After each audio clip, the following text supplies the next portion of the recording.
Let's take our chart sales file and look at exploring adding additional elements to our chart. Now, when you first create a chart, you get given whatever is included in that particular layout. So you might get a legend, you might not. You might get labels on your axes, you might not. You might get a chart title, you might not. But you can control which of these options you want on or off.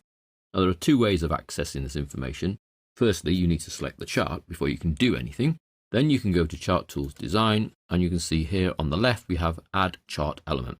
Now that has a drop-down arrow next to it with lots of categories: axes, axes titles, chart title, data labels, data table, error bars, grid lines, legend, lines, trend line, up and down bars. Now each of those options are also available on the little plus next to your chart, and you'll see exactly the same options pop out with a little tick against the ones that you actually have activated.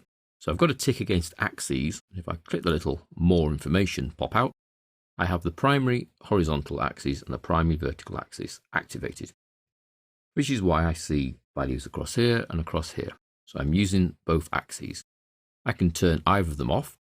So I've turned off the vertical axis, and therefore we don't get an axis. It still plots the graph assuming there's an axis there, but we don't see the values. Or I can turn off the horizontal as well, and I simply then just get two lines, one for my sales and one for my profit. Or I can turn them back on.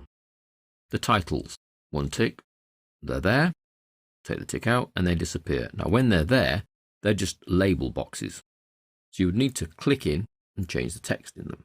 And because it's a simple text box, we simply get into the box, delete what's there, and I could replace that with $, and down here I could replace that with date.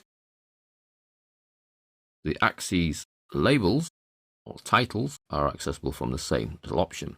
Chart title, again, it's there because there's a tick, and in the expanded options I can say is it above the chart, centered overlaid, so you can see it stays in the middle but actually goes across the top of the chart, which I quite like.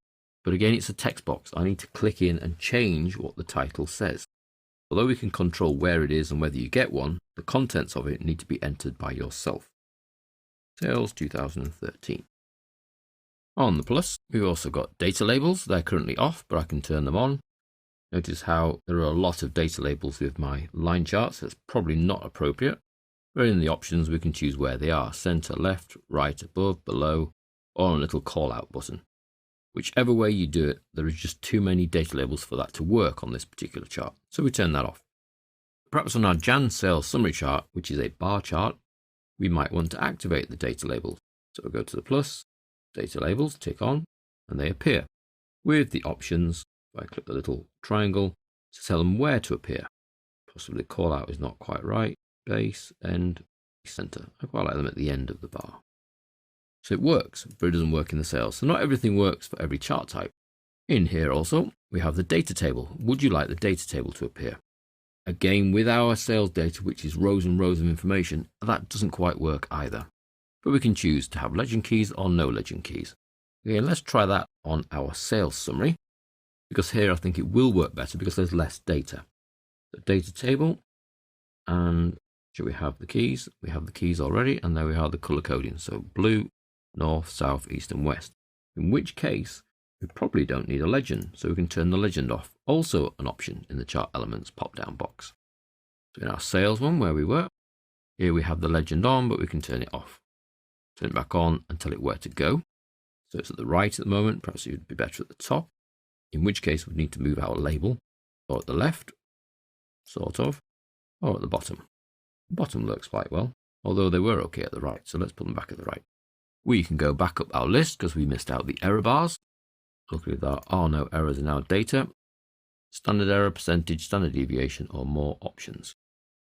So this is statistical information really that might or might not be of any use to you. We can turn those off. The grid lines, they're on, but we can decide which ones we get. We've got primary, major, horizontal. Primary, major, vertical. So that gives us the main lines, top and bottom. Primary, minor, horizontal gives you lots of little lines, but slightly faded because they're classed as minor horizontal lines. And the minor, vertical, will get us lots of vertical lines, so many that are not very visible. I think leaving both on makes it look quite good. So it's a decision really on what works for you best. We also have the option for a trend line. Now the trend line we're going to explore a little bit later because it's asking us a few questions, so we're going to look at that separately. And then up and down bars that only really work on line graphs that we have here, and they effectively join one line to the other. To give you a visual representation of the gap, sometimes easier to see what the gap might be. Now you will find on some chart types, such as our bar one here, there are no up and down bars and trend line. They're not available. They're only available on line charts. And on our pie chart, you might find the options slightly different still. The only thing we can add and take away is the chart title, the data labels, and the legend. So very few choices when it comes to the pie chart of adding and removing chart elements. The bar chart had more, but not all of them. But it's the line chart really that has the lion's share of the chart element options available to it. So those are the chart elements that you can turn on and off, and some of them have more options than others, such as the grid lines having major and minor grid lines, the axes being vertical or horizontal on or off, and the legend as to where you're going to place it on the chart. None of these chart elements, whatever you choose to go with or not go with, affect the chart type, the style, color. They potentially affect the layout, particularly when you're choosing the legend and where that's going to go and the title where that's going to go, but not a major change to the layout.